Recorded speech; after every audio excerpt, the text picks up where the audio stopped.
प्यारे बच्चों, अशोक एक साहसी एवं निर्भीक सम्राट के रूप में जाने जाते हैं। राजकुमारी पद्मा की निर्भीकता से उनका हृदय परिवर्तित हो जाता है। प्रस्तुत एकांकी अहिंसा के महत्व को समझाती है और मातृभूमि की रक्षा के लिए प्राण उत्सर्ग करने की प्रेरणा देती है। तो आइए पढ़ते हैं श्री वंशीधर श्रीवास्तव द्वारा रचित अशोक का शस्त्र त्याग। प्रथम दृश्य, एक मैदान में मगध के सैनिकों के तंबू लगे हैं। बीच में मगध की पताका फहरा रही है। पताका के पास महाराज अशोक का तंबू है। संध्या बीत चुकी है। आकाश में तारे चमकने लगे हैं। तंबुओं में दीपक जल गए हैं। अपने तंबू में महाराज अशोक अकेले टहल रहे हैं। उनके मुख पर चिंता की छाया है। वे कुछ सोचते हुए आसन पर बैठ जाते हैं। अशोक स्वयं से कहते हैं, आज 4 साल से यह युद्ध हो रहा है और कलिंग आज भी जीता नहीं जा सका है। दोनों ओर के लाखों आदमी मारे गए हैं, लाखों घायल हुए हैं, पर हम आज भी असफल हैं। क्या होगा इसका परिणाम? तभी द्वारपाल प्रवेश करता है और सिर झुकाकर कहता है, राजन, संवाददाता आपसे मिलने की आज्ञा चाहता है। आने दो। संवाददाता प्रवेश करके कहता है, महाराज अशोक की जय हो। शुभ समाचार है। गुप्तचर समाचार लाया है कि कलिंग के महाराज लड़ाई में मारे गए हैं। अशोक प्रसन्नतापूर्वक कहता है, मारे गए हैं तो मगध की विजय हुई है, कलिंग जीत लिया गया है। संवाददाता चुप रहता है। अशोक कहते हैं, बोलते क्यों नहीं हो तुम? चुप क्यों हो? संवाददाता धीरे से कहता है, बोलूं क्या महाराज? कलिंग दुर्ग के द्वार आज भी बंद हैं। फिर किस मुंह से कहूं कि कलिंग जीत लिया गया? अशोक उत्तेजित होकर कहते हैं, कलिंग के द्वार आज भी बंद हैं। संवाददाता कहता है, हां महाराज, कलिंग के द्वार आज भी बंद हैं। अशोक खड़े होते हुए कहते हैं, बंद हैं तो खुल जाएंगे। जाओ, जाकर सेनापति से कह दो कि कल से सेना का संचालन मैं स्वयं करूंगा। कल या तो कलिंग के द्वार खुल जाएंगे या मगध की सेना ही वापस चली जाएगी। जाओ। हाथ से जाने का संकेत करते हैं। दूसरा दृश्य, दूसरे दिन प्रातः काल का समय। शस्त्र सज्जित अशोक घोड़े पर है। सामने कलिंग दुर्ग है जिसके द्वार बंद हैं। अशोक सैनिकों से कहते हैं, मेरे वीर सैनिकों, आज 4 साल से युद्ध हो रहा है, फिर भी हम इस कलिंग को जीत नहीं पाए हैं।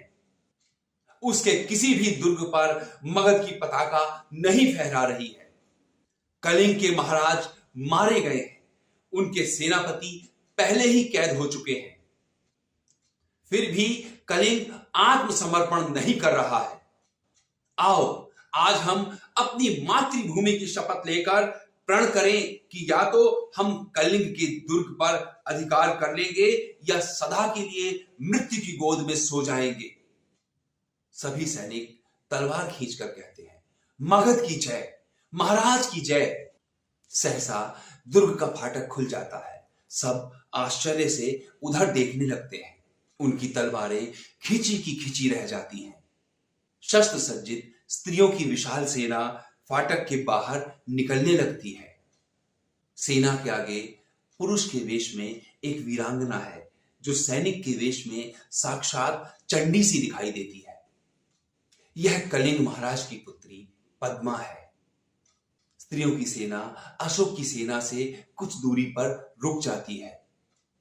अशोक के सिपाही मंत्रमुग्ध से देखते रह जाते हैं। अशोक भी चकित रह जाते हैं। पद्मा आगे बढ़कर अपनी सेना से कहती है, बहनों, तुम वीर कन्या, वीर भगिनी, वीर माता और वीर पत्नी हो। मुझे तुमसे कुछ नहीं कहना है। जिस सेना ने तुम्हारे पिता, भाई, पुत्र और पति की हत्या की है, वह तुम्हारे सामने खड़ी है। आज उसी से तुम्हें लोहा लेना है। तुम प्रण करो कि जननी जन्मभूमि को पराधीन होते देखने से पहले तुम सदा के लिए अपनी आंखें बंद कर लोगी। अशोक अपने आप से कहते हैं, यह कौन है? क्या साक्षात दुर्गा कलिंग की रक्षा करने के लिए युद्ध भूमि में उतर आई हैं? शेष सैनिक भी स्त्रियां हैं। क्या स्त्रियों से भी युद्ध करना पड़ेगा? क्या अशोक को स्त्रियों का भी वध करना पड़ेगा? नहीं नहीं, मैं स्त्री वध नहीं करूंगा, मैं शस्त्र नहीं चलाऊंगा। सभी सैनिकों से कहते हैं, सैनिकों स्त्रियों पर हाथ ना उठाना। आगे बढ़कर पद्मा से पूछते हैं, आप कौन है देवी? पद्मा कहती है, मैं कलिंग महाराज की कन्या हूं। मैं हत्यारे अशोक की सेना से लड़ने आई हूं। जब तक मैं हूं, मेरी ये वीरांगनाएं हैं, कलिंग के भीतर कोई पैर नहीं रख सकता। कहां है अशोक? कहां है मेरे पिता का हत्यारा? मैं उससे युद्ध करना चाहती हूं। अशोक कहते हैं, अशोक तो मैं ही हूं राजकुमारी, दोषी मैं ही हूं। पर आप स्त्री हैं, आपकी सेना भी स्त्रियों की है। मैं स्त्रियों पर शस्त्र नहीं चलाऊंगा। पद्मा पूछती है, क्यों महाराज? अशोक उत्तर देते हैं, शास्त्र की आज्ञा है राजकुमारी। पद्मा पूछती है, और शास्त्र की आज्ञा है कि आप निरपराधों की हत्या कर दें?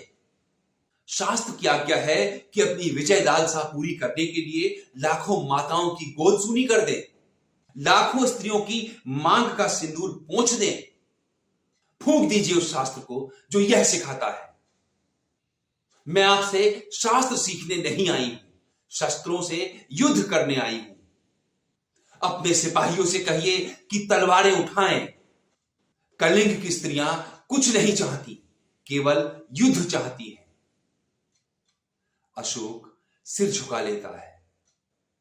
पद्मा कहती है, क्यों? सिर क्यों झुका लिया महाराज? मैं युद्ध चाहती हूं, केवल युद्ध। अशोक कहते हैं, बहुत हो चुका राजकुमारी, मैं अब युद्ध नहीं करूंगा, कभी युद्ध नहीं करूंगा। वह तलवार फेंक देते हैं। पद्मा कहती है, यह क्या महाराज? अशोक अपने सैनिकों से कहते हैं, तुम भी अपनी तलवारें नीचे फेंक दो। आज से अशोक तुम्हें कभी किसी पर आक्रमण करने की आज्ञा नहीं देगा। फेंक दो अपनी तलवारें। सब सैनिक अपनी तलवारें फेंक देते हैं।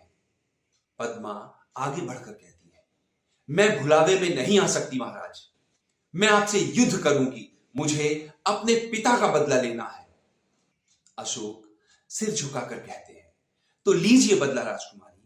मैं अपराधी हूं, जिस अशोक ने लाखों सिर काटे हैं और जिस अशोक का सिर आज तक किसी के आगे नहीं झुका, वह आपके आगे नत है। काट लीजिए इस सिर को। मैं हथियार नहीं उठाऊंगा, मेरी प्रतिज्ञा अटल है। अशोक सिर झुकाकर खड़े हो जाते हैं। पद्मा कहती है, तो जाइए महाराज, स्त्रियां भी निहत्थों पर वार नहीं करेंगी। आप अपनी प्रतिज्ञा की रक्षा करने के लिए जीवित रहिए।